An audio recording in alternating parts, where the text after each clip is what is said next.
올해 초였습니다. 제가 살고 있는 아파트 단지 내에 가족 단위 캠핑 동호회가 생겼고 아내가 먼저 제안해 왔습니다. 우리도 한번 같이 나가보자. 애들도 좋아할 것 같고 이웃들이랑도 친해지면 좋잖아. 처음엔 별 생각 없었습니다. 주말마다 집에만 있기도 그렇고 아이들한테도 좋은 경험이 될 것 같았거든요. 그래서 저도 동의했죠. 동호회는 생각보다 체계적이었습니다. 한 달에 한 번씩 정기적으로 모였고 총 5가족이 함께 했습니다. 처음 만난 날 다들 자기소개를 하며 인사를 나눴는데 그 중에 유난히 말이 많은 남자가 있었습니다. 바로 B씨였습니다. 아이가 하나 있는 40대 중반 남자였는데 첫인상은 나쁘지 않았습니다. 인사성도 밝고 캠핑 장비에 대해 잘 알고 있어서 초보인 저한테 여러 조언을 해주기도 했거든요. 그런데 뭔가 미묘하게 불편한 구석이 있었습니다. 말투가 좀 과하달까요? 여자 회원들한테 유독 친절했고 농담도 자주 던졌습니다. 제 눈에는 그냥 사교적인 사람 정도로 보였지만 B씨의 아내는 항상 표정이 어두웠습니다. 말수도 적었고 모임에서도 구석에 앉아 있는 경우가 많았죠. 부부 사이가 안 좋은가 보다. 그렇게만 생각했습니다. 남의 집 일이니까요. 문제는 아내였습니다. 평소 낯을 많이 가리던 사람이 B씨 앞에서만큼은 달랐습니다. 농담에 크게 웃고 자주 눈을 마주치고 대화도 오래 이어갔습니다.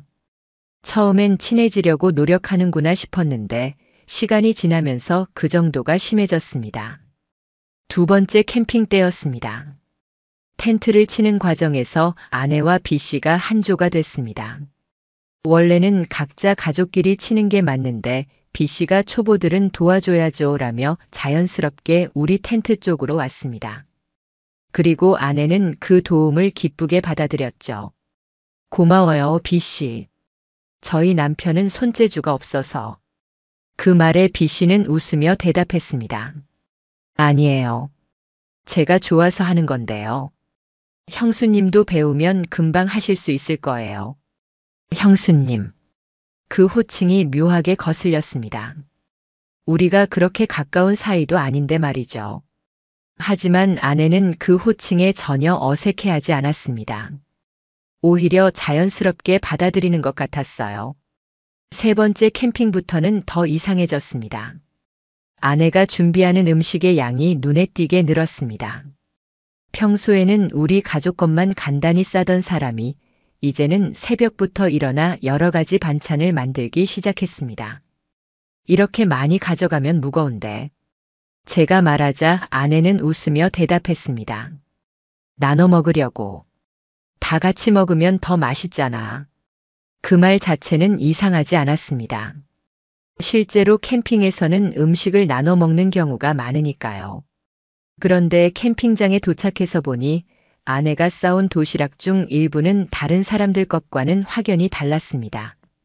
특별히 정성 들여 만든 티가 났거든요. 그중 하나를 B씨가 받아들었고 와, 이거 제가 좋아하는 반찬인데 라며 환하게 웃었습니다. 아내도 같이 웃었죠. B씨가 좋아하는 반찬을 어떻게 알지? 그 생각이 머릿속을 스쳤지만 저는 그냥 넘겼습니다. 어쩌면 동호회 단체 채팅방에서 음식 얘기가 오갔을 수도 있으니까요. 하지만 그날 밤 잠들기 전에 문득 이상한 생각이 들었습니다. 아내의 휴대폰에서 자꾸 알림이 울렸거든요. 한두 번이 아니라 계속해서요. 평소 같으면 바로 확인하던 아내가 그날은 휴대폰을 뒤집어 놓은 채 건드리지 않았습니다. 누구야? 제가 묻자 아내는 그냥 단체방이라며 대수롭지 않게 답했습니다. 그리고는 금방 잠들어 버렸죠. 저는 잠이 오지 않았습니다. 뭔가 찝찝한 기분이 계속 남아 있었거든요. 그래도 내가 예민한가 보다라고 생각하며 눈을 감았습니다. 4월 캠핑 날이었습니다. 그날은 바람이 많이 불었고 텐트를 정리하는 과정에서 제가 허리를 삐끗했습니다. 순간 허리에 전기가 오르는 느낌이 들면서 움직일 수가 없었죠. 다른 아빠들이 저를 부축해서 차까지 데려다 줬고 저는 뒷좌석에 누워 쉬고 있었습니다. 여보, 괜찮아? 병원 가야 하는 거 아니야? 아내가 걱정스러운 얼굴로 물었습니다. 아니야, 좀 쉬면 나을 것 같아. 당신은 텐트 좀 정리해줘. 그럼 B 씨한테 부탁할게. 금방 올게. 아내는 그렇게 말하고 다시 캠핑장으로 향했습니다. 저는 차 안에 누워 천장을 바라보며 허리의 통증을 참고 있었죠. 아내가 돌아왔을 때는 이미 해가 기울고 있었습니다. 왜 이렇게 오래 걸렸어?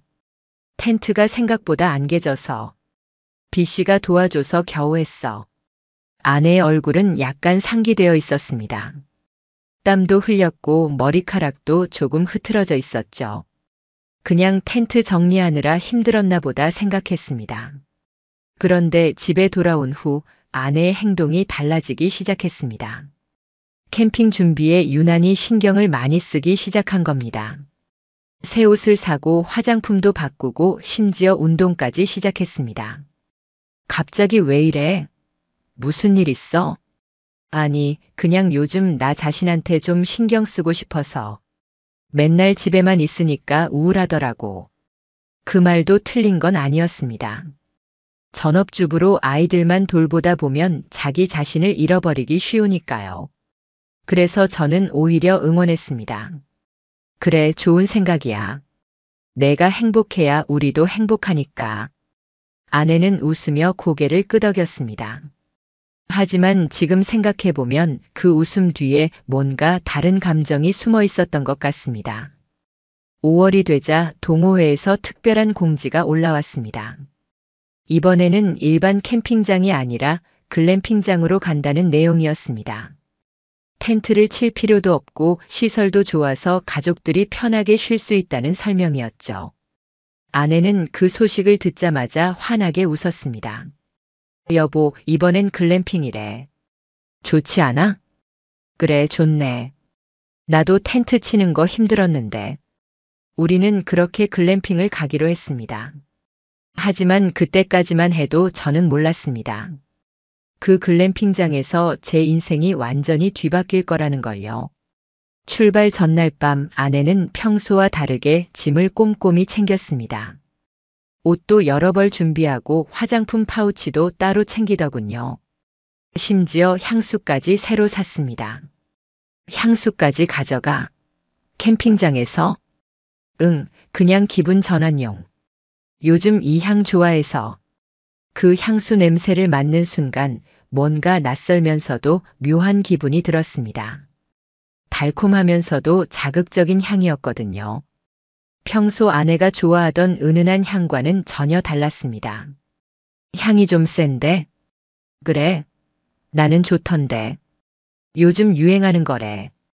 아내는 그렇게 말하고는 가방 안에 향수를 넣었습니다. 그리고 다음 날 우리는 글램핑장으로 출발했습니다. 도착한 글램핑장은 정말 깔끔했습니다. 각 동마다 독립된 공간이 있었고 내부에는 침대와 에어컨, 작은 테이블까지 갖춰져 있었죠. 아이들도 신기해하며 이곳저곳을 뛰어다녔습니다. 저녁 무렵 모두 모여 바비큐를 했습니다. 고기를 굽고 아이들은 뛰어놀고 어른들은 담소를 나눴죠. 분위기는 화기애애했습니다. 그런데 문득 아내의 모습이 눈에 들어왔습니다. B 씨 옆에 앉아 있었습니다. 둘이 뭔가 이야기를 나누며 웃고 있었죠. 그 자체는 이상할 게 없었습니다. 다들 섞여서 대화하고 있었으니까요. 하지만 뭔가 거리감이 없어 보였습니다. 너무 편해 보였달까요? 그때 갑자기 소나기가 쏟아지기 시작했습니다. 사람들은 황급히 각자의 숙소로 뛰어갔고 저도 아이들을 데리고 우리 방으로 들어갔습니다. 아내는 큰애 씻기고 올게라며 샤워실이 있는 별관으로 향했습니다. 시간이 꽤 지났는데도 아내가 돌아오지 않았습니다. 전화를 걸어봤지만 받지 않더군요. 걱정이 돼서 우산을 들고 밖으로 나갔습니다. 샤워실 쪽을 향해 걸어가다가 문득 옆쪽 글램핑 동에서 불빛이 새어나오는 게 보였습니다. 그쪽으로 다가가려는데 창문 사이로 희미하게 사람의 그림자가 보였습니다. 2명이었습니다. 가까이 다가가 보니 그중 1명이 아내였습니다. 그리고 맞은편에 앉은 사람은 B 씨였죠. 둘 사이에는 작은 테이블이 있었고 그 위에 과일 접시와 컵 2개가 놓여 있었습니다. 대화를 나누는 것처럼 보였는데 묘하게 분위기가 달랐습니다. 너무 조용하고 너무 가까웠습니다. 제가 창문 쪽으로 한 발짝 더 다가서는 순간 안에서 누군가 제 기척을 느낀 것 같았습니다. 불빛이 꺼졌고 안이 조용해졌습니다. 저는 그 자리에 서서 한참을 망설였습니다. 들어가야 하나? 아니면 그냥 돌아가야 하나? 결국 저는 돌아섰습니다. 확신이 없었기 때문입니다. 어쩌면 그냥 이야기를 나누던 것일 수도 있으니까요. 하지만 가슴 한편에서는 불안감이 커져만 갔습니다. 숙소로 돌아온 지 10분쯤 지나서 아내가 들어왔습니다. 머리카락이 약간 젖어 있었고 표정은 평온했습니다. 왜 이렇게 늦었어? 전화도 안 받고. 아, 미안. 샤워하느라 못 들었어. 애가 물 무서워해서 좀 오래 걸렸어. 아내는 자연스럽게 대답했습니다. 너무나 자연스러워서 오히려 더 이상했습니다. 하지만 저는 아무 말도 하지 않았습니다. 그저 지켜보기로 했죠. 그날 밤 저는 잠들지 못했습니다. 계속 그 장면이 머릿속에 맴돌았습니다. 왜 둘이서만 있었을까? 왜 불을 껐을까? 왜 아내는 그 얘기를 하지 않았을까? 의심은 이미 시작되고 있었습니다. 그날 이후 제 눈에는 보이지 않던 것들이 하나씩 보이기 시작했습니다. 아내의 작은 습관 하나하나가 전부 달라 보였습니다. 식탁에서 밥을 먹을 때도 휴대폰을 옆에 두고 화면을 아래로 향하게 놓았고 알림이 올 때마다 슬쩍 확인하는 눈빛이 예전과 달랐습니다. 무언가를 감추는 사람의 눈빛이었죠. 요즘 누구랑 연락 많이 하네? 제가 물었을 때 아내는 짧게 웃으며 답했습니다. 응, 동호회 단체방. 다음 캠핑 준비하느라 바빠. 그 대답은 거짓이 아니었을 겁니다. 하지만 전부도 아니었을 거라는 생각이 들었습니다. 단체방이라면 굳이 화면을 감춰야 할 이유가 없으니까요. 며칠 후 저는 우연히 아내의 옷장을 정리하다가 이상한 걸 발견했습니다. 제가 본 적 없는 옷들이 여러 벌 걸려 있었습니다. 짧은 치마, 몸에 딱 붙는 니트, 그리고 평소 아내가 입지 않던 스타일의 원피스까지요. 이거 언제 샀어? 응? 아, 지난주에. 세일해서 몇 개 샀어. 이상해? 아니, 근데 이런 스타일 안 입잖아. 사람 취향도 바뀌지. 요즘은 이런 게 좋더라. 아내는 태연하게 대답했지만 제 마음속에서는 무언가가 계속 긁혔습니다. 사람의 취향이 하루아침에 바뀔 수는 없으니까요. 특히 몇 년 동안 편한 옷만 입던 사람이 갑자기 외출복 같은 옷을 사 모은다는 게 이상했습니다. 6월 캠핑 공지가 올라왔습니다. 이번에는 강원도 쪽 산속 캠핑장이었습니다. 아내는 그 공지를 보자마자 제게 물었습니다. 여보, 이번에도 갈 수 있지? 응, 괜찮아. 가자. 저는 일부러 아무렇지 않게 대답했습니다. 하지만 속으로는 다짐했습니다. 이번에는 제대로 확인하겠다고요. 캠핑 전날 밤 아내는 평소보다 더 공들여 짐을 챙겼습니다. 거울 앞에서 옷을 여러 번 갈아입어 보더니 결국 새로 산 원피스를 골랐습니다. 그리고 화장대 서랍에서 작은 파우치를 꺼내 가방에 넣었죠. 그게 뭐야? 응? 아, 그냥 간단한 화장품. 사진 찍을 때 필요할 것 같아서. 그 파우치 안에 뭐가 들었는지는 확인하지 못했습니다. 하지만 아내의 표정에서 묘한 설렘 같은 게 느껴졌습니다. 마치 누군가를 만나러 가는 사람의 표정이었어요. 다음 날 캠핑장에 도착했을 때 B 씨 가족은 이미 와 있었습니다. B 씨는 손을 흔들며 우리를 반겼고 아내도 환하게 웃으며 인사했습니다. 그 웃음이 너무 밝아서 오히려 어색하게 느껴졌죠. 형수님, 오랜만이에요. 오시느라 힘드셨죠? 아니에요, 괜찮아요. 애들이 신나서 시간 가는 줄 몰랐어요. 둘의 대화는 자연스러웠지만 뭔가 보이지 않는 끈으로 연결된 것 같은 느낌이었습니다. 시선이 자꾸 마주쳤고 말끝마다 웃음이 섞여 있었습니다. 텐트 배치를 정할 때였습니다. 누가 제안했는지도 모르게 우리 텐트와 비신의 텐트가 나란히 놓이게 됐습니다. 저는 일부러 다른 자리를 제안했습니다. 여기는 좀 경사져 있는 것 같은데 저쪽으로 옮기는 게 어때?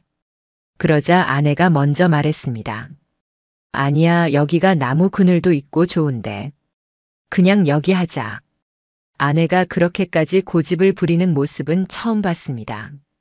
결국 저는 더 이상 말하지 않았고 텐트는 그대로 비신의 옆에 설치됐습니다. 저녁이 되자 모두 모여 식사를 준비했습니다. 고기를 굽고 아이들은 풍선 놀이를 하고 어른들은 맥주를 마시며 이야기를 나눴습니다. 분위기는 평온했지만 저는 계속 아내의 움직임을 관찰했습니다. 아내는 자꾸 비시 쪽을 쳐다봤습니다. 대놓고 보는 건 아니었지만 무의식적으로 시선이 그쪽으로 향하는 게 보였습니다. 그리고 비시도 마찬가지였습니다. 자기 아내와 이야기하면서도 고개를 돌려 우리 쪽을 슬쩍 보곤 했죠. 밤이 깊어지자 아이들이 하나둘 잠들기 시작했습니다. 어른들도 피곤한지 일찍 자리에 들어갔고 캠핑장은 고요해졌습니다. 저도 텐트 안으로 들어가 누웠습니다. 아내도 제 옆에 누웠고 곧 규칙적인 숨소리가 들렸습니다. 하지만 저는 잠들지 않았습니다. 일부러 자는 척하며 아내의 움직임을 기다렸습니다. 그리고 1시간쯤 지났을 때 아내가 조용히 일어났습니다. 눈을 살짝 뜨고 보니 아내는 겉옷을 걸치고 텐트 밖으로 나가고 있었습니다. 발소리를 최대한 줄이며 조심스럽게 움직이는 모습이 예사롭지 않았습니다. 저는 잠시 기다렸다가 천천히 일어났습니다. 텐트 지퍼를 살짝 열고 밖을 내다봤습니다. 아내는 화장실 방향이 아니라 캠핑장 뒤편 산책로 쪽으로 걸어가고 있었습니다. 심장이 빠르게 뛰기 시작했습니다. 이제는 확인해야 했습니다. 저는 신발을 신고 조용히 텐트 밖으로 나왔습니다. 멀리서 아내의 뒷모습이 보였고 저는 들키지 않도록 거리를 두고 따라갔습니다. 산책로는 어두웠지만 달빛 덕분에 길을 볼 수 있었습니다. 아내는 계속 걸어갔고 어느 순간 누군가와 만났습니다. 그 사람은 비씨였습니다. 둘은 나무 그늘 아래 벤치에 나란히 앉았습니다. 거리가 멀어서 대화 내용은 들리지 않았지만 분위기만으로도 충분했습니다. 아내는 비씨 쪽으로 몸을 기울였고 비씨는 아내의 어깨에 손을 얹었습니다. 그 순간 제 몸이 굳어버렸습니다. 머리가 하얘지면서 아무 생각도 나지 않았습니다. 그냥 그 자리에 서서 두 사람을 바라볼 수밖에 없었습니다. 얼마나 시간이 흘렀을까요? 둘은 일어나서 천천히 걸어왔습니다. 저는 황급히 나무 뒤로 몸을 숨겼습니다. 두 사람이 지나가는 소리가 들렸고 작게 웃는 소리도 들렸습니다. 다음엔 조금 더 일찍 나올게. 응, 조심해서 들어가. 애들 깰 수도 있으니까. 그 대화를 듣는 순간 제 안에서 무언가가 무너지는 느낌이었습니다. 이건 단순히 우연히 만난 게 아니었습니다. 약속된 만남이었던 겁니다. 저는 한참을 그 자리에 서 있다가 천천히 텐트로 돌아왔습니다. 아내는 이미 돌아와 있었고 침낭 속에 누워 있었습니다. 숨소리는 고르게 들렸지만 자는 게 아니라는 걸 알 수 있었습니다. 저도 조용히 누웠습니다. 아무 말도 하지 않았습니다. 할 말이 없었습니다. 아니, 너무 많아서 아무것도 할 수 없었는지도 모릅니다. 다음 날 아침 모두 평소처럼 일어나 조식을 준비했습니다. 아내는 밝은 표정으로 다른 사람들과 이야기를 나눴고 비씨는 아이들과 공놀이를 하고 있었습니다. 마치 어젯밤에 아무 일도 없었던 것처럼요. 저는 그 모습을 보며 깨달았습니다. 이 사람들은 이미 익숙하다는 걸요. 거짓말을 하고 감추고 연기하는 것에 너무나 능숙해져 있다는 걸요. 집으로 돌아오는 차 안에서 아내가 물었습니다. 다음 달에도 캠핑 간대. 갈 거지? 응. 짧게 대답했습니다. 아내는 제 표정을 살피더니 이내 휴대폰을 보기 시작했습니다. 그리고 작게 미소를 지었죠. 그날 밤 저는 결심했습니다. 더 이상 눈치만 볼 수는 없다고요. 확실한 증거가 필요했습니다. 그래서 다음 날 저는 인터넷으로 작은 녹음기를 주문했습니다. 며칠 후 택배가 도착했고 저는 그걸 조심스럽게 숨겨뒀습니다. 이제 다음 캠핑 때 사용할 계획이었습니다. 이번엔 절대 놓치지 않을 겁니다.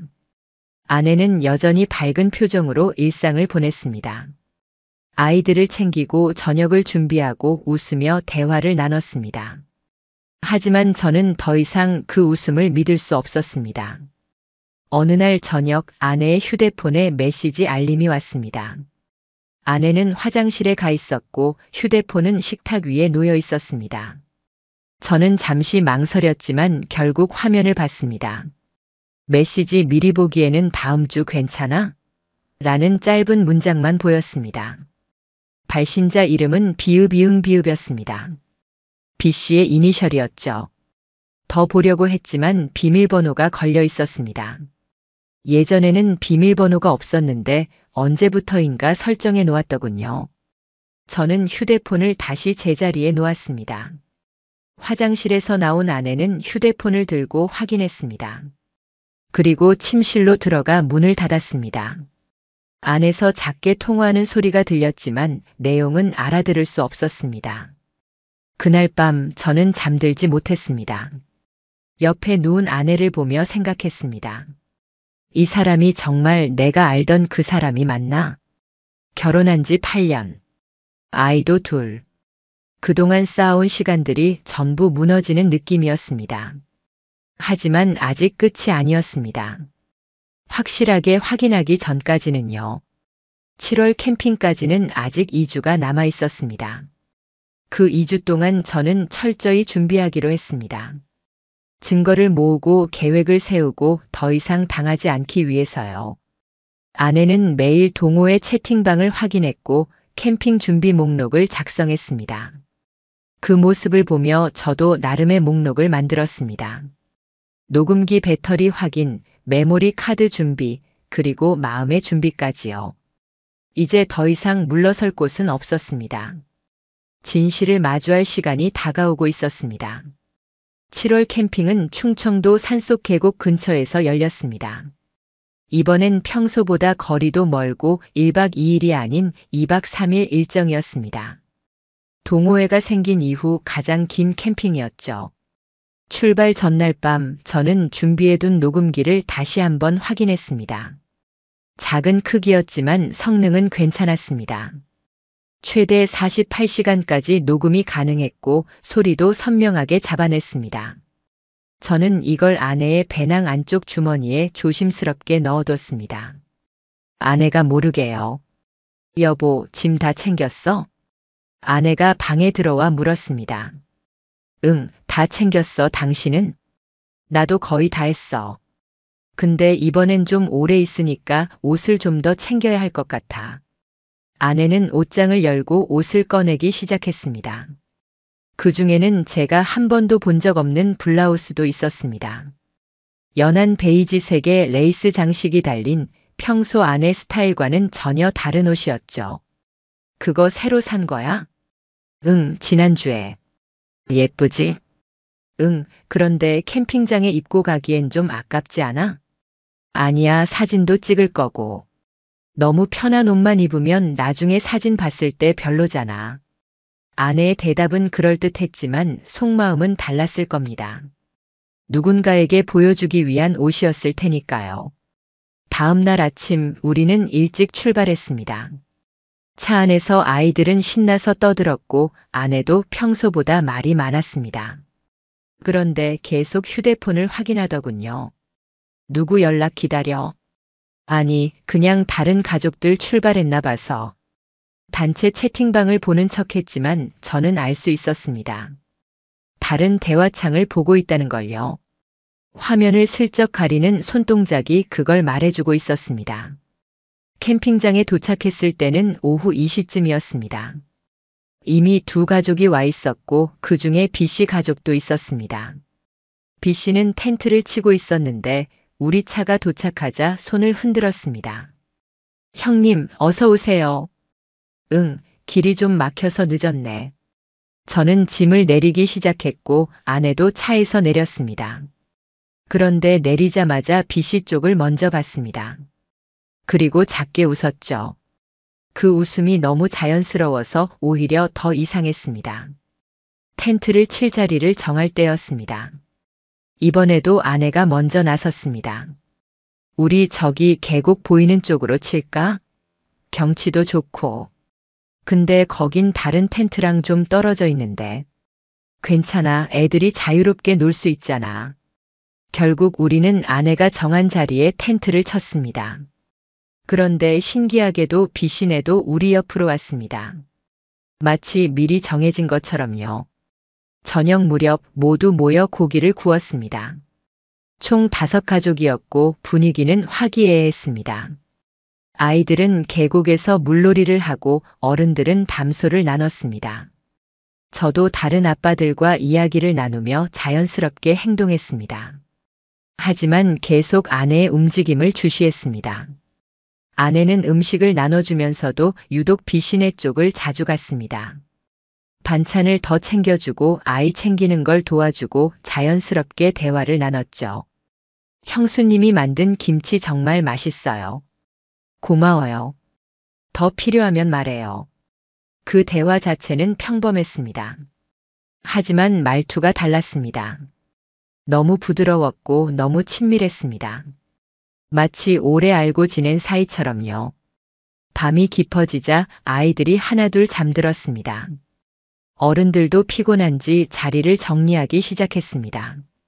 저도 아이들을 데리고 텐트 안으로 들어갔습니다. 먼저 들어가 있을게. 정리하고 올게. 아내가 밖에 남았습니다. 다른 사람들과 함께 설거지를 한다고 했죠. 저는 텐트 안에서 아이들을 재우며 기다렸습니다. 30분이 지났습니다. 밖에서는 여전히 사람들의 목소리가 들렸습니다. 하지만 점점 조용해지더니 이내 고요해졌습니다. 저는 텐트 지퍼를 살짝 열고 밖을 내다봤습니다. 캠프파이어 자리는 정리돼 있었고 사람들은 모두 자기 텐트로 들어간 것 같았습니다. 그런데 아내는 보이지 않았습니다. 심장이 빠르게 뛰기 시작했습니다. 저는 조용히 텐트 밖으로 나왔습니다.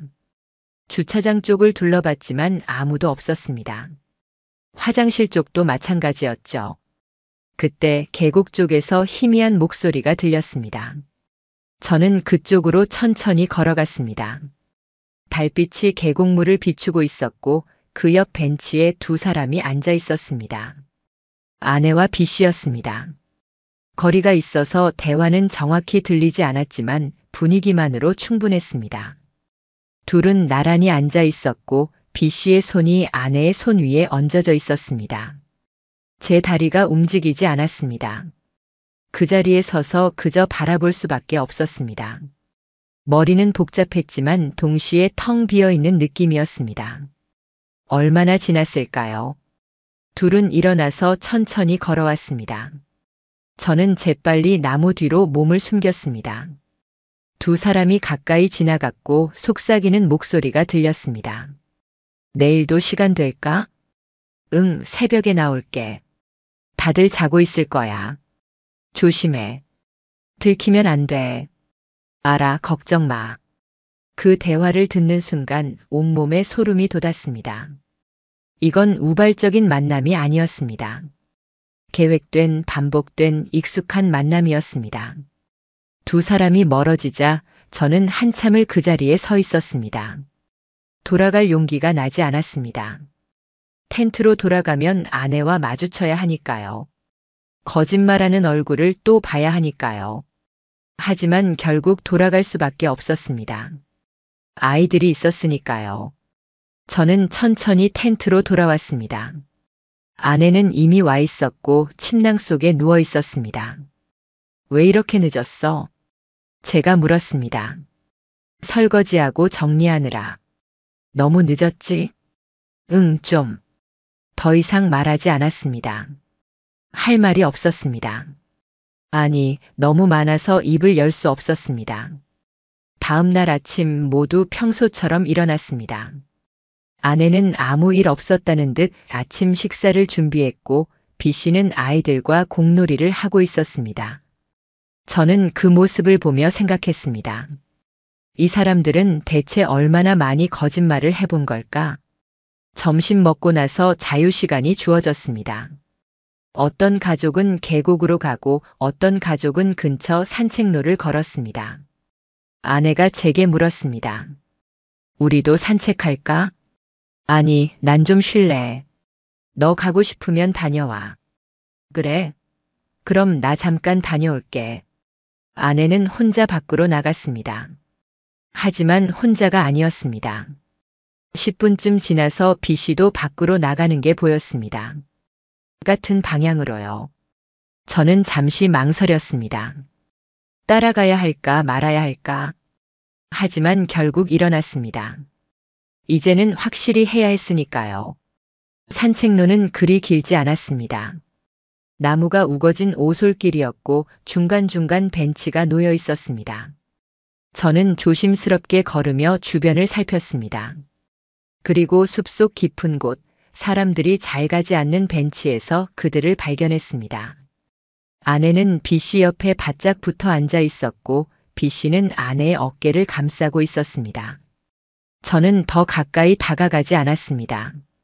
볼 필요가 없었습니다. 이미 충분히 봤으니까요. 조용히 돌아섰습니다. 텐트로 돌아와서 저는 아내의 배낭을 확인했습니다. 녹음기는 여전히 그 자리에 있었고 녹음도 계속되고 있었습니다. 이제 증거는 충분했습니다. 저녁 무렵 아내가 돌아왔습니다. 얼굴이 약간 상기돼 있었고 머리카락도 조금 흐트러져 있었습니다. 산책 어땠어? 좋았어. 공기도 좋고 경치도 예쁘더라. 혼자 갔어? 응. 왜? 아니, 그냥. 아내는 아무렇지 않게 대답했습니다. 거짓말이 너무 자연스러웠습니다. 이제는 죄책감도 느끼지 않는 것 같았습니다. 마지막 날 밤이었습니다. 내일이면 집으로 돌아가는 날이었죠. 저는 녹음기를 조용히 회수했습니다. 아내가 씻으러 간 사이에요. 그리고 이어폰을 꽂아 파일을 확인했습니다. 처음엔 일상적인 소리들만 들렸습니다. 아이들 목소리, 식기 부딪히는 소리, 다른 사람들과의 대화. 하지만 중간중간 또렷한 대화들이 녹음돼 있었습니다. 오늘 밤에도 나올 수 있어? 힘들 것 같아. 남편이 좀 눈치채는 것 같아. 괜찮아, 조심하면 돼. 다음 캠핑 때는 좀 더 멀리 가자. 아이들 없이. 그 대화를 듣는 순간 제 손이 떨리기 시작했습니다. 이제 더 이상 의심이 아니었습니다. 확신이었습니다. 집으로 돌아오는 차 안에서 아내가 물었습니다. 다음 달 캠핑도 갈 거지? 응. 짧게 대답했습니다. 아내는 만족스러운 표정으로 고개를 끄덕였습니다. 하지만 저는 다른 생각을 하고 있었습니다. 다음 캠핑이 마지막이 될 거야. 이제 계획을 세워야 했습니다. 모든 걸 끝낼 계획을요. 집으로 돌아온 후 저는 완전히 다른 사람이 되어 있었습니다. 겉으로는 평소와 같았습니다. 출근하고 퇴근하고 저녁 먹고 아이들과 놀아주고. 하지만 속으로는 계속 무언가를 계획하고 있었습니다. 어떻게 끝낼 것인가? 어떻게 증거를 완벽하게 확보할 것인가? 녹음 파일은 USB에 저장해서 회사 책상 서랍에 넣어뒀습니다. 집에 두면 아내가 발견할 수도 있었으니까요. 그리고 또 다른 복사본은 클라우드에 올려뒀습니다. 절대 사라지지 않도록요. 며칠 후 동호회 단체방에 새로운 공지가 올라왔습니다. 다음 주말 비아빠 집 근처 공원에서 소풍 겸 회의 어떠세요? 아내는 그 메시지를 보고 바로 답장을 보냈습니다. 좋아요. 저희 참석할게요. 저는 일부러 반대 의사를 밝혔습니다. 나는 좀 쉬고 싶은데. 너 혼자 다녀올래? 응? 혼자? 그럼 애들은? 애들은 내가 볼게. 너도 혼자만의 시간 필요하잖아. 아내는 잠시 망설이는 듯 했지만 곧 고개를 끄덕였습니다. 그래, 그럼 오래 안 있고 금방 올게. 하지만 그날 아내는 금방 돌아오지 않았습니다. 오전 10시에 나갔는데 돌아온 건 오후 5시였습니다. 7시간이나 걸린 거죠. 왜 이렇게 늦었어? 아, 생각보다 이야기할 게 많았어. 다음 캠핑 계획도 짜고 점심도 같이 먹고. 누구누구 있었는데? B씨 부부, C씨 부부, 그리고 운영진 언니. 아내는 자연스럽게 대답했지만 뭔가 숨기는 게 있다는 걸 느낄 수 있었습니다. 눈을 제대로 마주치지 않았거든요. 저는 일부러 더 묻지 않았습니다. 대신 다른 걸 준비했습니다. 바로 B씨의 아내에게 연락하는 것이었습니다. 사실 B씨 아내는 예전부터 눈에 밟혔습니다. 항상 표정이 어두웠고 말도 별로 없었습니다. 남편이 다른 사람들과 웃고 떠들 때도 혼자 멍하니 앉아 있곤 했죠. 저 사람도 알고 있을까? 그 생각이 계속 들었습니다. 그래서 용기를 내서 연락을 했습니다. 동호회 연락처 명단에 번호가 있었거든요. 처음 전화했을 때는 받지 않았습니다. 두 번째도 마찬가지였죠. 하지만 세 번째에 조용한 목소리가 들렸습니다. 여보세요? 안녕하세요. B씨댁 맞으시죠? 저 같은 캠핑 동호회 다니는. 아, 네. 무슨 일이세요? 목소리가 경계하는 느낌이었습니다. 저는 잠시 망설였지만 결국 말했습니다. 혹시 시간 되시면 잠깐 만나 뵐 수 있을까요? 할 말이 있어서요. 무슨 말씀이신데요? 전화로는 좀. 직접 만나서 말씀드리는 게 나을 것 같습니다. 한참의 침묵이 흘렀습니다. 그리고 작은 한숨 소리가 들렸습니다. 알겠습니다. 언제 괜찮으세요? 우리는 다음 날 만나기로 했습니다. 아내 몰래요. 장소는 집에서 좀 떨어진 조용한 카페였습니다. 다음 날 오후 저는 회사에서 반차를 내고 카페로 향했습니다. B씨 아내는 이미 와 있었습니다. 창가 구석 자리에 앉아 커피를 앞에 두고 있었죠. 안녕하세요. 네, 앉으세요. 저는 자리에 앉았습니다. 뭐라고 말을 꺼내야 할지 몰라 한참을 망설였습니다. 그런데 그분이 먼저 말했습니다. 남편 얘기하시려는 거죠? 그 말에 저는 깜짝 놀랐습니다. 어떻게? 알고 있었어요. 다 알고 있었어요.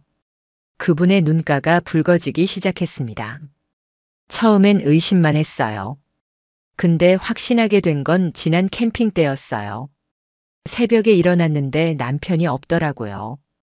찾아보니 캠핑장 밖에서 누군가랑 통화하고 있었어요. 목소리가 너무 다정했어요. 집에서는 한 번도 들어본 적 없는 목소리였죠. 그럼 왜 아무 말 안 했냐고요? 증거가 없었어요.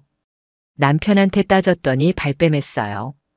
그냥 동호회 사람이랑 이야기한 거라고 예민하게 굴지 말라고 했어요. 그분은 손수건으로 눈물을 닦았습니다. 그 사람이 당신 부인이죠? 저는 고개를 끄덕였습니다. 더 이상 숨길 이유가 없었습니다. 저도 확인했습니다. 녹음 파일도 있고 제가 직접 본 장면도 있어요. 녹음 파일이요? 네. 지난 캠핑 때 녹음했어요. 저는 휴대폰을 꺼내 일부 파일을 들려줬습니다. 그분은 들으면서 고개를 떨구고 눈물을 흘렸습니다. 역시 그랬군요. 진짜였어요. 우리는 한참 동안 말없이 앉아 있었습니다. 둘 다 배신당한 사람들이었습니다. 같은 고통을 겪고 있는 사람들이었죠. 어떻게 하실 거예요? 그분이 물었습니다. 증거를 더 모을 겁니다. 그리고 끝낼 거예요. 제대로요. 저도 도와드릴게요. 저도 더 이상 못 참겠어요. 그렇게 우리는 협력하기로 했습니다.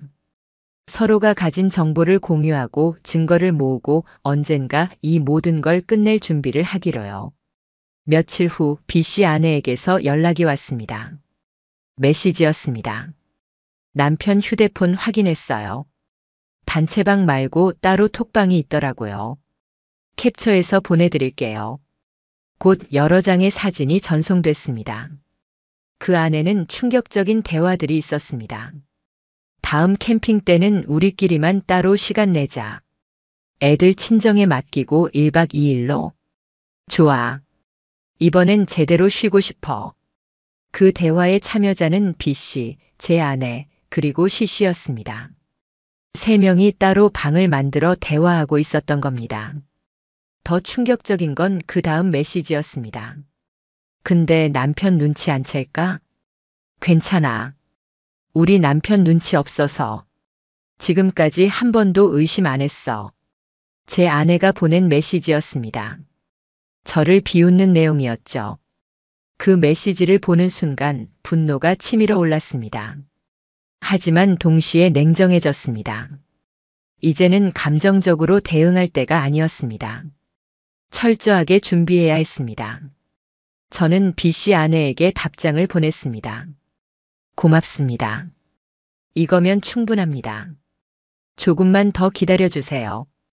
다음 캠핑은 8월 말이었습니다. 그때까지 한 달 정도 남아 있었죠. 그 한 달 동안 저는 더 많은 걸 준비했습니다. 변호사도 알아봤습니다.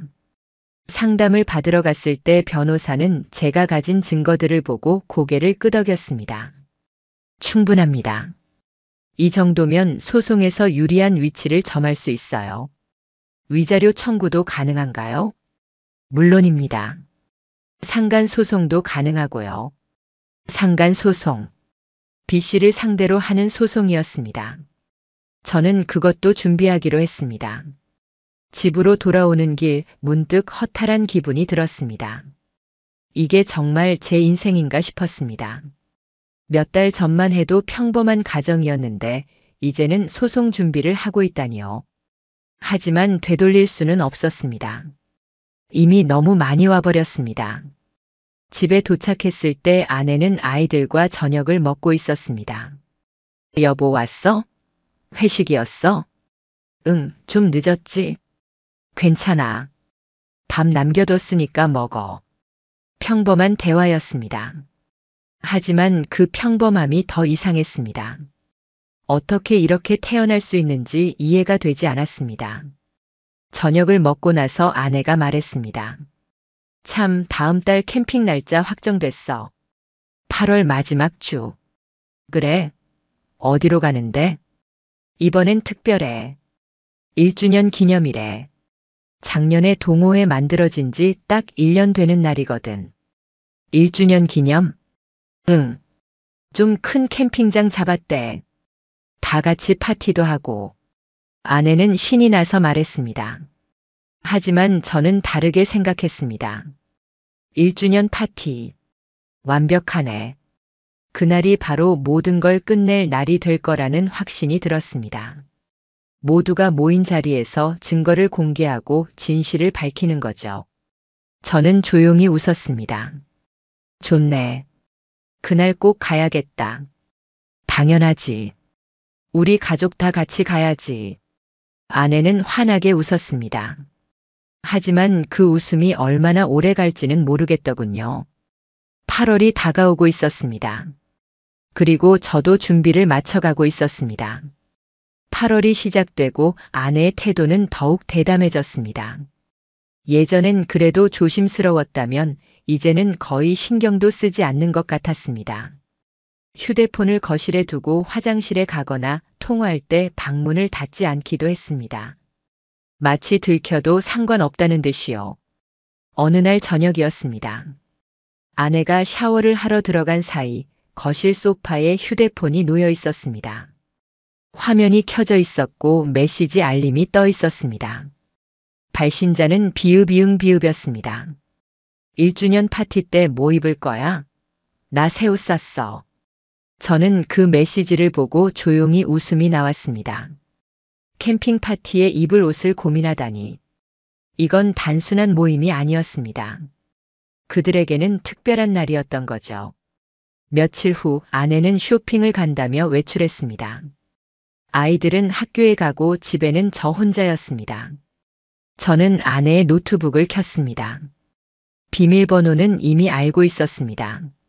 아이들 생일이었거든요. 최근 파일을 확인했습니다. 여름 추억이라는 이름의 폴더가 있었습니다.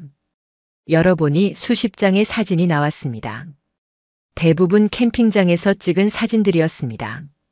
단체 사진, 아이들 사진, 풍경 사진. 하지만 그 사이에 이상한 사진들이 섞여 있었습니다. B씨와 단둘이 찍은 셀카였습니다. 차 안에서 찍은 것 같았는데 둘 다 웃고 있었습니다. 날짜를 보니 제가 출장 갔던 주말이었습니다. 더 놀라운 건 그 다음 사진이었습니다. C씨와 함께 있는 사진이었습니다. 카페 테라스에서 찍은 것 같았는데 아내가 C씨 어깨에 머리를 기대고 있었습니다. 이게 뭐지? B씨만이 아니었습니다. C씨와도 뭔가 있었던 겁니다. 저는 더 자세히 사진을 살펴봤습니다. 메타데이터를 확인하니 장소 정보도 남아 있었습니다. 한 사진은 서울 근교의 작은 펜션이었고 다른 사진은 인천 쪽 해변이었습니다. 모두 제가 모르는 장소였습니다. 아내가 언제 이런 데를 갔지? 기억을 더듬어 봤습니다. 그때 아내는 친구를 만난다고 했었습니다. 고등학교 동창이 힘든 일이 있어서 위로해 주러 간다고 했었죠. 저는 믿었습니다. 의심할 이유가 없었으니까요. 하지만 전부 거짓말이었습니다. 친구를 만난 게 아니라 다른 남자를 만난 거였습니다. 저는 그 사진들을 전부 USB에 복사했습니다. 그리고 B씨 아내에게 연락했습니다. 혹시 C씨에 대해서 아는 게 있으세요? C씨요? 왜요? 제 아내가 C씨랑도 뭔가 있었던 것 같아서요. 잠시 침묵이 흘렀습니다. 사실 저도 의심했어요. 예전에 C씨 차에서 제 남편 선글라스를 본 적이 있거든요. 왜 거기 있냐고 물었더니 캠핑 때 빌려줬다고 하더라고요. 근데 이상했어요. 그 선글라스는 캠핑 가기 전주에 산 거였거든요. 그럼, 네. C씨랑도 뭔가 있었던 것 같아요. 이 사람들 전체가 그런 관계인 것 같아요. 그 말을 듣는 순간 모든 게 연결됐습니다. 이건 단순히 두 사람의 불륜이 아니었습니다. 동호회 전체가 얽혀있는 복잡한 관계망이었던 겁니다. 1주년 파티 때 전부 공개할 겁니다. 같이 하시겠어요? 네. 저도 준비할게요. 우리는 계획을 세웠습니다. 파티날 모두가 모인 자리에서 증거를 공개하는 거였습니다. 사진, 녹음 파일, 메시지 캡처 모든 걸 보여주기로 했습니다. 8월 마지막 주가 다가왔습니다. 아내는 점점 들떠 있었습니다. 새 옷도 샀고 미용실도 다녀왔고 심지어 네일아트까지 받았습니다. 1주년 파티라고 특별한 거야? 제가 물었습니다. 응, 그동안 같이 했던 시간 기념하는 거잖아. 사진도 많이 찍을 거고 영상도 만든대. 영상? 응, 그동안 찍었던 사진들 모아서 추억 영상 만들기로 했어. 아내는 신이 나서 말했습니다. 하지만 저는 다른 생각을 하고 있었습니다. 추억 영상? 좋아. 나도 하나 준비해야겠네. 저도 영상을 만들기 시작했습니다. 제가 찍었던 영상, 녹음 파일을 음성 파형으로 변환한 영상, 그리고 아내 노트북에서 찾은 사진들. 모든 걸 하나로 편집했습니다. 편집하면서 여러 번 손이 떨렸습니다. 화면 속 아내는 제가 아는 사람이 아니었습니다. 다른 남자 옆에서 웃고 손을 잡고 행복해하는 그 사람은 낯선 사람이었습니다. 이게 내 아내가 맞나? 몇 번이고 자문했지만 답은 하나였습니다. 이게 진짜 모습이었던 거죠. 제가 모르고 있었을 뿐이었습니다. 캠핑 전날 밤 아내는 짐을 꼼꼼히 챙겼습니다. 평소보다 옷도 많이 챙기고 화장품도 더 챙겼습니다. 이번엔 2박 3일이야. 길게 쉬다 오자. 그래, 좋아. 저도 짐을 챙겼습니다. 하지만 제 가방 안에는 다른 것도 들어 있었습니다. 노트북, 프로젝터 연결 케이블, 그리고 USB. 모든 증거가 담긴 USB였습니다. 다음 날 우리는 캠핑장으로 향했습니다. 차 안에서 아내는 계속 휴대폰을 확인했습니다. 단체방인지 개인톡인지는 모르겠지만 계속 메시지가 오는 것 같았습니다. 뭐 그렇게 바빠? 응? 아, 준비할 게 많아서. 1주년이라 다들 준비하는 게 많거든. 아내는 웃으며 대답했지만 저는 알고 있었습니다. 누구랑 연락하는지요? 캠핑장에 도착했을 때는 오후였습니다. 이미 여러 가족이 와 있었고 중앙에 큰 테이블과 의자들이 세팅돼 있었습니다. 오늘 저녁 파티를 위한 준비였죠. B씨가 다가왔습니다. 형님, 어서 오세요. 오늘 특별한 날이죠? 그러게요. 벌써 1년이네요. 맞아요. 우리 오래오래 같이 해요. B씨는 환하게 웃었습니다. 하지만 그 웃음이 오늘까지일 거라는 걸 그는 모르고 있었습니다. 저녁이 되자 본격적으로 파티가 시작됐습니다. 고기를 굽고 케이크도 준비했고 샴페인도 터뜨렸습니다. 아이들은 풍선 놀이를 하고 어른들은 웃으며 건배했습니다. 자, 1주년 축하해요. 우리 오래오래 함께해요. 모두 잔을 부딪혔습니다. 분위기는 최고조에 달했습니다. 그때 누군가 말했습니다. 추억 영상 볼까요? 좋아요. 빨리 봐요. 프로젝터가 준비됐고 스크린이 펼쳐졌습니다. 누군가 노트북을 연결하려고 했습니다. 그때 제가 일어났습니다. 제가 준비한 영상도 있는데 같이 볼까요? 오, 형님도 준비하셨어요? 네, 특별히 준비했습니다. 저는 제 노트북을 꺼냈습니다. 그리고 USB를 꽂았습니다. 아내가 이상한 눈빛으로 저를 봤습니다. 뭔가 느낀 것 같았습니다. 여보, 그게 뭔데? 곧 보면 알아. 저는 파일을 클릭했습니다. 그리고 재생 버튼을 눌렀습니다. 화면이 켜지면서 영상이 시작됐습니다. 처음엔 평범한 캠핑 사진들이 나왔습니다. 사람들은 웃으며 봤습니다. 하지만 곧 분위기가 바뀌었습니다. 화면에는 계곡 옆 벤치에 앉은 두 사람이 나왔습니다. 아내와 B씨였습니다. 손을 잡고 있는 모습, 서로를 바라보는 눈빛. 사람들의 웃음이 멈췄습니다. 정적이 흘렀습니다. 화면 속에서는 계속 영상이 재생되고 있었습니다. 아내와 B씨가 계곡 옆에서 대화하는 모습, 어깨를 기대는 모습, 그리고 손을 꼭 잡고 웃는 모습까지. 누군가 숨 쉬는 소리만 들릴 뿐 아무도 말하지 않았습니다. 그 다음 장면이 나왔습니다. 이번에는 카페 테라스였습니다. 아내와 C씨가 나란히 앉아 있었고 아내는 C씨 어깨에 머리를 기대고 있었습니다. 날짜와 장소도 함께 표시됐습니다. 이게 뭐야? 누군가 중얼거렸습니다. C씨의 아내였습니다. 영상은 계속 이어졌습니다. 이번에는 녹음 파일이었습니다. 음성 파형과 함께 대화 내용이 자막으로 나왔습니다.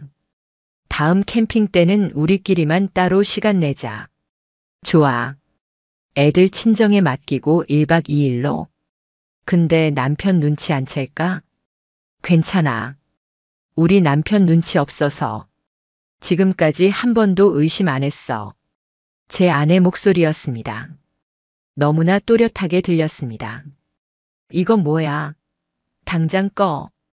B씨가 소리쳤습니다. 하지만 저는 노트북을 끄지 않았습니다. 다 보고 나서 말합시다. 영상은 마지막 부분으로 넘어갔습니다. 단체 채팅방이 아닌 따로 만든 대화방 캡처였습니다. B씨, 제 아내 C씨 3명만 있는 방이었죠. 이번엔 좀 더 멀리 가자. 아무도 모르는 대로. 호텔 예약할까? 좋아. 이번엔 제대로 쉬고 싶어. 메시지 내용이 화면에 크게 표시됐습니다. 날짜와 시간까지 전부 찍혀 있었습니다. 영상이 끝났습니다. 검은 화면만 남았고 캠핑장은 죽은 듯이 조용했습니다. 아내가 벌떡 일어났습니다. 이게 무슨 짓이야? 목소리가 떨리고 있었습니다. 얼굴은 새하얗게 질려 있었고 손도 떨리고 있었습니다. 무슨 짓이냐고? 진실을 보여준 거지. 저는 차분하게 대답했습니다. 너 언제부터 알고 있었어? 오래됐어. 글램핑 때부터. 그럼 왜 진작 말 안 했어?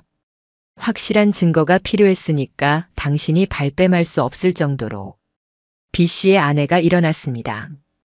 그리고 B씨에게 다가갔습니다. 당신, 진짜였어? 아니야, 이건 오해야. 설명할게. 오해? 저게 다 오해라고? 그녀의 목소리는 떨리고 있었지만 동시에 단호했습니다. 난 진작 알고 있었어. 하지만 증거가 없어서 참았어. 이제 다 봤어. 더는 못 참아. 그녀는 손을 들어 B씨 뺨을 때렸습니다. 찰싹 소리가 캠핑장에 울려 퍼졌습니다. C씨는 자리에서 일어나려고 했습니다. 하지만 그의 아내가 앞을 막아섰습니다. 어딜 가려고? 설명 안 할 거야? 저기, 나는 뭐? 나는 몰랐다고? 억울하다고? C씨는 아무 말도 하지 못했습니다. 그저 고개만 떨구고 있었습니다. 다른 사람들도 당황한 표정이었습니다. 어떤 사람은 자리에서 일어나 떠나려 했고 어떤 사람은 그저 멍하니 앉아 있었습니다. 아내가 제게 다가왔습니다. 우리 따로 얘기하자. 제발. 무슨 얘기를 더 해? 다 봤잖아. 제발. 아이들 생각해서라도. 아이들 생각은 당신이 했어야지 이런 짓 하기 전에. 제 목소리는 차가웠습니다. 감정이 없는 목소리였습니다. 아내는 그 자리에 주저앉았습니다. 그리고 울기 시작했습니다. 미안해. 정말 미안해. 미안하다고 다야? 그게 다야? 나도 모르겠어. 왜 그랬는지. 정말 미안해.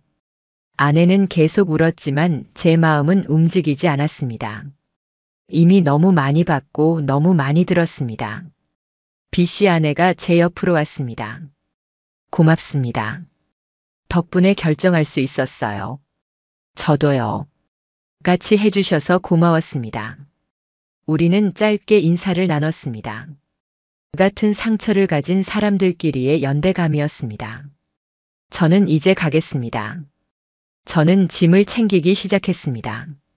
아이들을 깨워 차에 태웠습니다. 졸린 눈으로 엄마는? 이라고 묻는 아이에게 엄마는 조금 있다 온대라고 말했습니다. 차에 시동을 걸었습니다. 백미러로 캠핑장을 봤습니다. 아내는 여전히 그 자리에 앉아 있었고 B씨는 자기 아내와 언쟁을 하고 있었습니다. C씨는 이미 자기 차로 도망치듯 걸어가고 있었습니다. 모두 무너지고 있었습니다. 하지만 그건 제 잘못이 아니었습니다. 스스로 쌓은 거짓의 탑이 무너진 것뿐이었습니다. 집으로 돌아오는 길 아이들은 차 안에서 잠들었습니다. 라디오에서는 잔잔한 음악이 흘러나왔습니다. 하지만 제 머릿속은 복잡했습니다. 이제 어떻게 되는 걸까?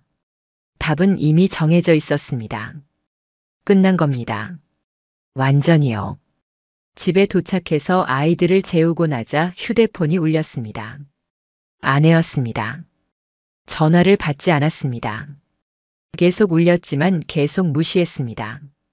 그리고 문자가 왔습니다. 미안해. 정말 미안해. 한 번만 용서해줘. 제발. 읽고 나서 답장하지 않았습니다. 할 말이 없었습니다. 다음 날 아침 아내는 집으로 돌아오지 않았습니다. 전화도 문자도 없었습니다. 저는 평소처럼 아이들 아침을 차려주고 학교에 보냈습니다. 그리고 회사에 연차를 냈습니다. 변호사 사무실에 갈 예정이었습니다. 변호사를 만났습니다. 어제 있었던 일을 설명했고 영상 파일과 모든 증거를 전달했습니다. 충분합니다. 이혼 소송 진행하시겠습니까? 네. 상간 소송도요? 네. B 씨를 상대로요. 알겠습니다. 준비하겠습니다. 서류를 작성했습니다. 손이 떨렸지만 참았습니다. 이제 돌이킬 수 없다는 걸 알았지만 돌이킬 생각도 없었습니다. 며칠 후 아내에게 등기가 도착했습니다. 이혼 소송 서류였습니다. 그날 저녁 아내가 집으로 왔습니다. 머리는 헝클어져 있었고 눈은 퉁퉁 부어 있었습니다. 이게 정말이야? 아내는 서류를 들고 물었습니다. 그래. 진짜 이렇게 끝낼 거야? 이미 끝났어. 당신이 끝낸 거야. 한 번만. 제발 한 번만 기회를. 안 돼. 더는 못 믿어. 아내는 무릎을 꿇었습니다. 제발. 아이들 생각해서라도. 아이들은 내가 키울 거야. 안 돼. 그럴 순 없어. 당신이 포기하면 쉬워. 안 그러면 법정에서 더 힘들어질 거야. 아내는 그 자리에서 한참을 울었습니다. 하지만 저는 마음이 움직이지 않았습니다. 이미 죽은 감정이었습니다. 다음 날 아내는 집을 나갔습니다. 짐을 싸서 친정으로 갔다고 했습니다. 그날 밤 혼자 남은 집은 너무 조용했습니다. 아이들은 잠들어 있었고 저는 거실 소파에 앉아 있었습니다. 문득 눈물이 났습니다. 화가 나서가 아니라 슬퍼서도 아니라 그냥 허무해서였습니다. 이게 내 인생인가? 결혼 8년, 아이 둘 그리고 끝. 모든 게 한순간에 무너졌습니다. 하지만 동시에 새로운 시작이기도 했습니다. 이제 혼자 살아가야 했습니다. 아이들과 함께요. 그게 제 새로운 삶이었습니다. 그날 이후 시간은 이상하게 흘러갔습니다. 빠르기도 하고 느리기도 했습니다. 아침에 눈을 뜨면 오늘도 하루를 버텨야 한다는 생각이 먼저 들었고 밤에 잠들 때는 오늘도 어떻게 지나갔네라는 생각이 들었습니다. 아이들에게 설명하는 게 가장 힘들었습니다. 아빠, 엄마는 언제 와? 엄마는 지금 좀 쉬고 있어. 왜? 아파? 응, 마음이 좀 아파서. 아이들은 그 말을 이해하지 못했지만 더 묻지 않았습니다. 아이들도 뭔가 느끼고 있었던 것 같습니다. 집안 분위기가 달라진 걸요. 법적 절차는 생각보다 빨리 진행됐습니다. 아내는 변호사를 선임하지 않았습니다.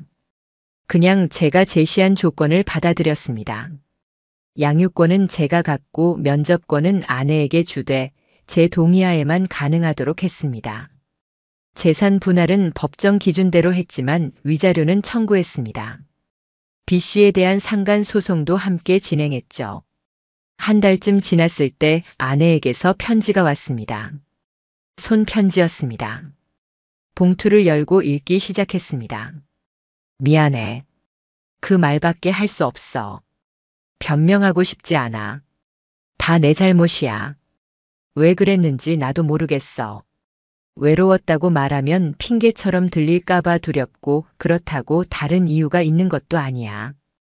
그냥 순간의 감정에 휩쓸렸고 그게 반복되면서 돌이킬 수 없게 됐어. 아이들한테 미안해. 당신한테도 미안해. 용서받을 수 없다는 거 알아. 다만 아이들만큼은 잘 부탁해. 편지는 짧았습니다. 그리고 진심이 담겨 있었습니다. 하지만 제 마음은 움직이지 않았습니다. 이미 너무 늦었으니까요. 편지를 접어서 서랍에 넣었습니다. 언젠가 아이들이 크면 보여줄 생각이었습니다.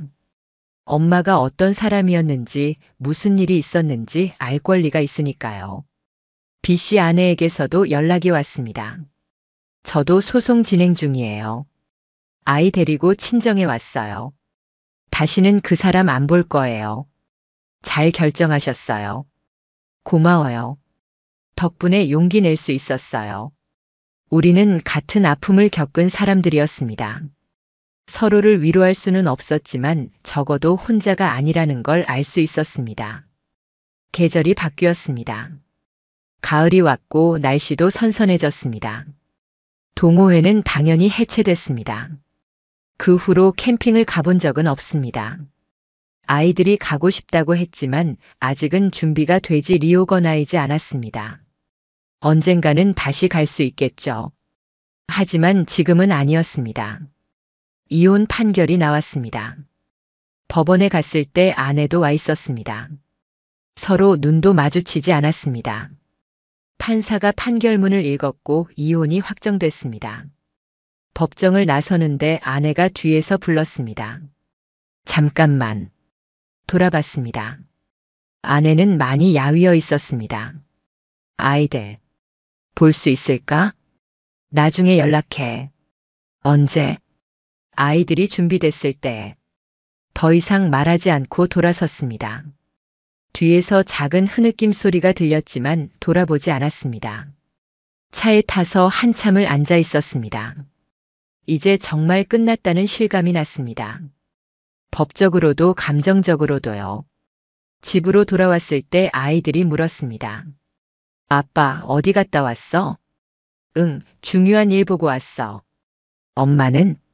엄마는 이제 우리랑 따로 살 거야. 왜? 아빠랑 엄마가 헤어지기로 했어. 큰아이가 눈물을 글썽이며 물었습니다. 우리 잘못이야? 그 말에 가슴이 찢어지는 것 같았습니다. 저는 아이를 꼭 안아줬습니다. 아니야. 절대 너희 잘못 아니야. 어른들 문제야. 너희는 아무 잘못 없어. 그럼 왜? 사람은 가끔 함께 살 수 없게 돼. 하지만 아빠는 너희 항상 사랑해. 그건 절대 안 변해. 아이는 제 품에서 한참을 울었습니다. 저도 같이 울었습니다. 참을 수가 없었습니다. 시간이 더 흘렀습니다. 처음에는 모든 게 어색했습니다. 혼자 아이들 밥을 차려주고 씻기고 재우는 것까지. 하지만 점점 익숙해졌습니다. 회사에 육아휴직을 신청했습니다. 다행히 회사에서 이해해 주었고 3개월간 휴직할 수 있었습니다. 그 시간 동안 아이들과 더 많은 시간을 보냈습니다. 공원에도 가고 영화도 보고 외식도 했습니다. 처음에는 아이들도 엄마를 찾았지만 시간이 지나면서 점점 안정을 찾아갔습니다. 어느 날 아내에게서 연락이 왔습니다. 아이들 보고 싶어. 한 번만 볼 수 있을까? 고민했습니다. 아이들에게 물어봐야 할까 아니면 제가 결정해야 할까? 결국 아이들에게 물었습니다. 엄마가 너희 보고 싶대. 만나고 싶어? 큰아이가 고개를 끄덕였습니다. 응, 보고 싶어. 그래. 그럼 주말에 만나자.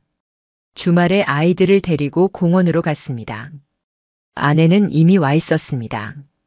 아이들을 보자 눈물을 흘렸습니다. 엄마. 아이들이 달려갔고 아내는 아이들을 꼭 안아줬습니다. 저는 멀찍이 떨어져서 지켜봤습니다. 1시간쯤 지나서 아이들이 돌아왔습니다. 아빠, 엄마가 미안하대. 그래. 엄마 많이 울었어. 그랬구나. 더 이상 묻지 않았습니다. 아이들도 더 말하지 않았습니다. 겨울이 왔습니다. 첫눈이 내렸을 때 아이들과 함께 눈사람을 만들었습니다. 아이들은 웃으며 뛰어놀았고 저도 같이 웃었습니다. 이제 괜찮아질 거야. 그렇게 생각했습니다. 완전히 회복되지는 않았지만 조금씩 나아지고 있었습니다. 어느 날 밤 혼자 앉아 있는데 문득 생각이 들었습니다. 만약 그날 의심하지 않았다면, 모르고 살았다면, 하지만 곧 고개를 저었습니다. 알게 된 게 맞았습니다. 거짓 속에 사는 것보다 아픈 진실을 아는 게 나았습니다. 지금은 힘들지만 언젠가는 다시 웃을 수 있을 겁니다. 아이들과 함께 새로운 삶을 살아갈 겁니다. 아내를 용서할 수 있을까요? 모르겠습니다. 아직은 아닙니다. 어쩌면 영원히 못할 수도 있습니다. 하지만 한 가지는 확실합니다. 더 이상 그 일에 묶여 있지 않겠다는 것입니다. 과거는 과거로 두고 앞으로 나아가겠다는 것입니다. 봄이 오면 아이들과 함께 여행을 갈 계획입니다. 바다로 산으로 어디든 좋습니다. 새로운 추억을 만들 겁니다. 그리고 언젠가 아이들이 다 컸을 때 이 모든 이야기를 해줄 겁니다. 아빠가 얼마나 힘들었는지, 하지만 어떻게 이겨냈는지요. 그때쯤이면 저도 완전히 회복돼 있겠죠. 웃으며 이야기할 수 있을 겁니다. 지금은 아직 아프지만 그래도 살아가고 있습니다. 하루하루를요. 그게 제가 할 수 있는 전부입니다. 그리고 그걸로 충분합니다. 마지막으로 하고 싶은 말이 있습니다. 만약 누군가 저와 같은 상황에 처해 있다면 눈 감지 마세요. 확인하세요. 아프더라도 진실을 아는 게 낫습니다. 그리고 혼자가 아닙니다. 같은 아픔을 겪는 사람들이 많습니다. 부끄러워하지 마세요. 잘못한 건 당신이 아니니까요. 끝까지 자신을 지키세요. 무너지더라도 다시 일어서세요. 저처럼요.